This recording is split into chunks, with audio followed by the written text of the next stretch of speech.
Ok, meus amigos, eu estou aqui nesta manhã na casa de um de nossos irmãos da Igreja Quadrangular da Rua 5, o irmão Elisan, que é um servo de Deus, que trabalha conosco na igreja em diversos cargos. Um deles é presidente do grupo missionário de jovens.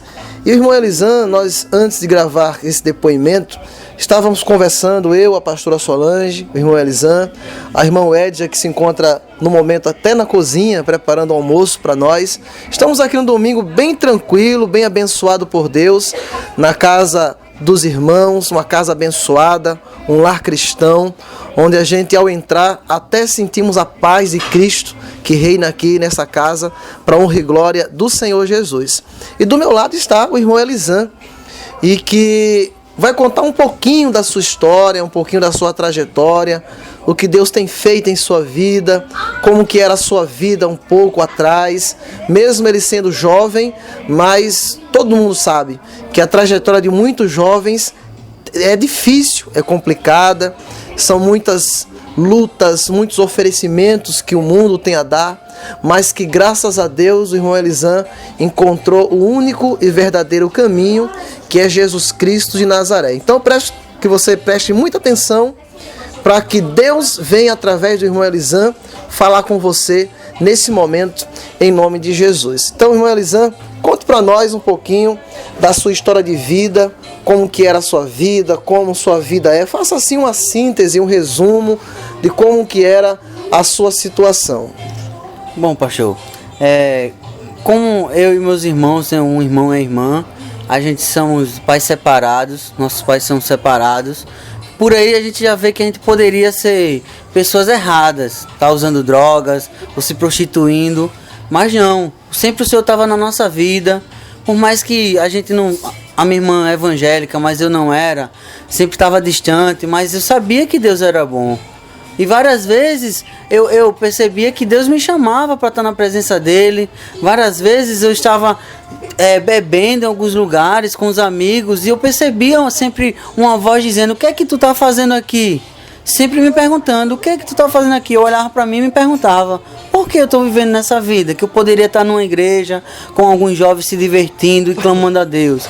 Mas não queria, sempre correndo para o lado do mundão, sempre querendo as coisas fáceis, as diversões que é momentânea. Mas eu percebi, há muito tempo o Senhor falava comigo e eu não queria ouvi-lo. E chegou um momento, pastor, que eu comecei a pedir a Deus que Ele viesse colocar na minha vida alguém, uma serva de Deus, algumas amizades do Senhor, pessoas que viessem estar me ajudando. E graças a Deus o Senhor colocou essa serva, a Edja, que é uma serva do Senhor, sempre ali buscando a Deus, e eu encontrei. Eu agradeço a Deus todos os dias, porque ela é uma boa mulher, cuida de mim, e me mostrou que é maravilhoso estar na presença de Deus. E o Senhor começou a mostrar para mim que é o caminho. Não é preciso a gente só se divertir. Várias vezes Ele me mostrou que não é preciso a gente estar no mundo fazendo coisas erradas, pensando que aquela diversão é boa. Mas não, pastor. A diversão boa é estar com Deus, estar na presença do Senhor. A gente pode pular, pode dançar, pode se divertir. E Ele nos alimenta quando a gente precisa. Quando a gente está triste, Ele nos apoia, Ele nos dá força. E eu agradeço todo dia ao Senhor, porque todas as bênçãos que Ele já me deu foi na presença dEle. Depois que eu comecei a servir ao meu Deus, já tenho mais de 4 anos que estou na presença, Ele vem me abençoando sempre. Tudo que eu peço a Ele, Ele me dá. Tudo que eu oro ao meu Deus para que Ele venha estar abençoando a minha vida, a minha família, Ele me ajuda, Ele escuta meu clamor. E o que eu digo para qualquer pessoa, pastor, qualquer pessoa onde eu estou, trabalhando, o que for, é que estar na presença de Deus é a melhor coisa que hoje todo mundo tem que fazer.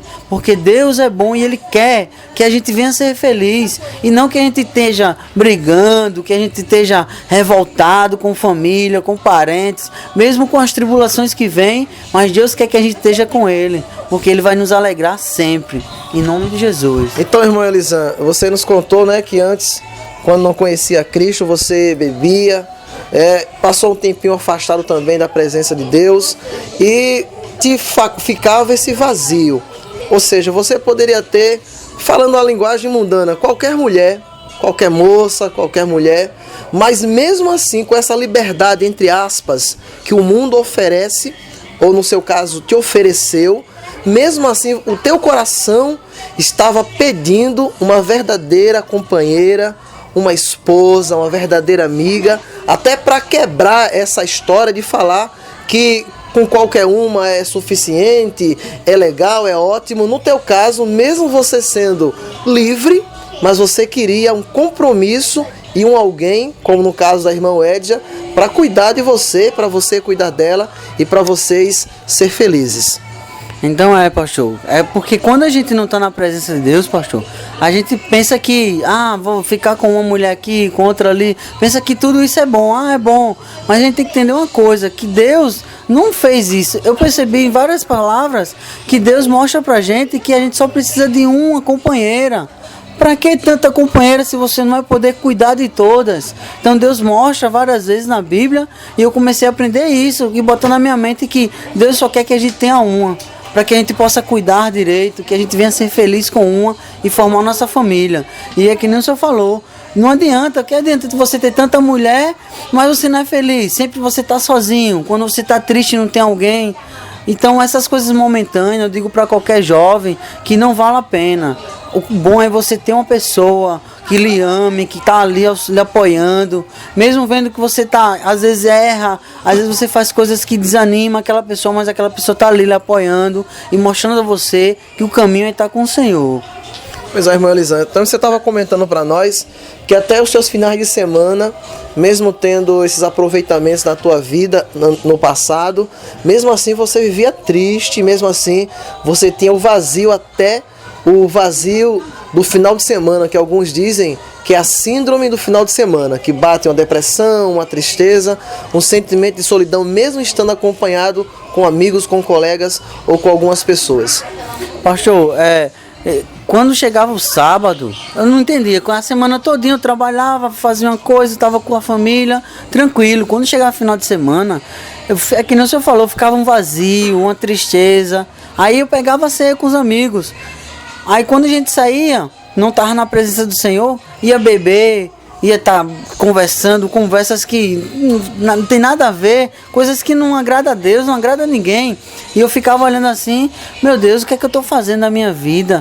E cada vez mais eu estava bebendo mais. Às vezes eu só bebia no domingo, mas às vezes eu estava bebendo quinta, sexta, sábado, saía do trabalho e ia beber com os amigos. Hoje eu entendo que eu estava quase se tornando um alcoólatra.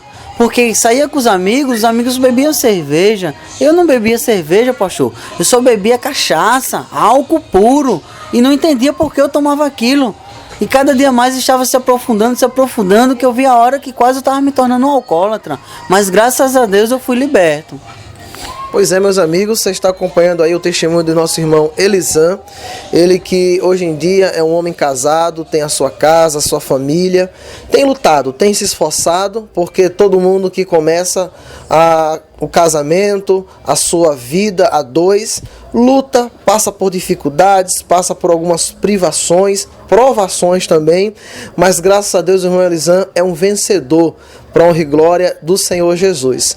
Irmão Elisan, qual a palavra que o senhor pode deixar para essas pessoas que estão lhe acompanhando, esses jovens casados, ou até mesmo casais que já têm muitos anos, mas que perderam a esperança, que perderam a comunhão a dois, ou às vezes até porque problemas com os filhos, mesmo que por enquanto o senhor não tenha filhos, mas mesmo assim é filho ainda hoje e sabe que com certeza numa família existe muitos problemas, muitos altos, muitos baixos, mas que com certeza esperando em Deus pode-se ter um resultado. Bem, pastor, a palavra que eu deixo para todos é que nunca desista do Senhor, creia, persevere e vá lutando. Lutas vai ter sempre. Mesmo sem estar na presença do Senhor, a gente tem muitas lutas. Mas quando a gente está com Deus, tem como a gente se apoiar em alguém. E o Senhor está ali nos apoiando. O Senhor coloca um pastor na nossa vida, coloca irmãos, pessoas que possam estar ouvindo a gente e tentando entender e nos ajudar com palavras do Senhor. E o que eu deixo para cada um que entenda, mesmo com luta, não desista do seu casamento, não desista do seu namoro, do seu noivado, porque alguma pessoa a mais está entrando na sua vida. Entenda, se Deus colocou aquela pessoa na sua vida, é porque Deus quer que você venha ser feliz. E persevere, não desista. E Deus fala lá em Salmos que Ele é o caminho, a verdade. E Ele fala que Ele vai nos apoiar, Ele vai nos ajudar sempre para poder estar na sua presença. Então vocês creiam e não desistam que Deus vai estar sempre ao seu lado lhe ajudando. Pois bem, meus amigos, então encerramos aqui essa gravação, essa visita tão maravilhosa que nós estamos tendo, eu, a pastora, as crianças, o Rubério Júnior, a Sueli, mas me lembrando agora no momento, né, chegou a nossa irmã Wedja, esposa do irmão Elisan, a metade dele, né, uma pessoa que com certeza nós temos um ditado aí do mundo que se fala que por trás de um grande homem há sempre uma grande mulher, e nós temos a certeza que agora não é mais por trás, é ao lado de um grande homem tem sempre uma grande mulher. O que é do homem sem a sua companheira, sem a sua esposa, porque se existe algo que o homem, o ser humano jamais vai mudar, é esse laço, o laço fraternal, principalmente o laço do casamento que Deus abençoou, que Deus constituiu para que viesse tornar bênçãos e vitórias em nome de Jesus. E eu vou conversar um pouquinho com a irmã Wedja, né, que está aqui, eu estou me aproximando um pouquinho dela, para que nós possamos saber a sua parte, a sua versão, né, desse depoimento e dessa visita que para nós está sendo já maravilhosa, porque estamos aqui para comungar uns com os outros, fazer conforme a vontade e o propósito de Deus, em nome de Jesus. Irmão Ed, eu acabei de falar com seu esposo, irmão Elisan, como você acabou de ver, e agora quero conversar um pouquinho com a senhora, e como é que está sendo essa sua experiência, né, de recém-casada, mesmo tendo 2 anos, mas ainda é um casamento recente, porque eu posso dizer que vocês ainda estão na lua de mel, né? Graças a Deus por isso, que vocês aproveitem muito e dessa lua de mel possam solidificar uma base para quando ter mais tempo de casamento, possam enfrentar toda e qualquer crise que venha vir sobre a vida de vocês, em nome de Jesus. Então, qual que é a sua opinião a respeito aí da sua casa, né, do convívio com o seu esposo, e até mesmo conte para nós um pouquinho da sua vida, em nome de Jesus. Amém. Bom, em questão do casamento é um pouquinho complicado, né? No início ainda é até hoje, porque é ideias diferentes, opiniões diferentes, aí um gosta de um jeito, outro gosta de outro. A gente vai conversando e dá para se resolver. E em questão assim, eu também sentia um vazio, apesar de ter crescido na igreja, ter sempre acompanhado os meus pais na igreja, mas chega uma hora que a gente sente a necessidade de ter uma pessoa do nosso lado. Então eu comecei a pedir a Deus que Ele colocasse uma pessoa certa no meu caminho, e graças a Deus, no momento certo, Ele colocou a Elisan, a gente começou a namorar, noivamos, e a gente está casado, e eu creio que vai dar tudo certo em nome de Jesus. Então, como você falou, é difícil, é complicado, até porque, como você ressaltou, são 2 pensamentos, 2 ideias, 2 pessoas que vieram de cada um de uma família diferente. Por exemplo, você aprendeu de uma forma com seus pais, Elisan aprendeu de outra forma com os pais, mas que está dando, mesmo apesar dessas divergências, que onde há seres humanos sempre haverá, está havendo, mesmo com essas dificuldades, assim, uma finalização de um acordo, de um acerto, para que tudo venha dar certo na vida de vocês. Com certeza, porque a gente não pode deixar que os problemas, as diferenças prevaleçam. A gente tem que arrumar alguma coisa para resolver. Então a gente conversa, às vezes a gente esquenta a cabeça e grita um pouquinho um com o outro, mas depois a gente conversa e dá para resolver tudo. Pois é, meus amigos, então é muito bom você ouvir o lado da mulher, até porque a mulher é que cuida mais da casa do que o homem. Geralmente, né, irmã Elisan, homem bagunça, como eu, como mesmo sendo pastor, mas sou ser humano comum e normal, só a pastora Solange quem sabe. Então nós encerramos assim, né, agora definitivamente essa gravação essa tarde de domingo tão maravilhosa que estamos tendo aqui na casa da irmã Elisan e da irmã Wedja. Eu encerro porque a comida está muito cheirosa e eu peço licença a todos vocês para que nós possamos fazer a nossa refeição. Que Deus abençoe e continue com o programa.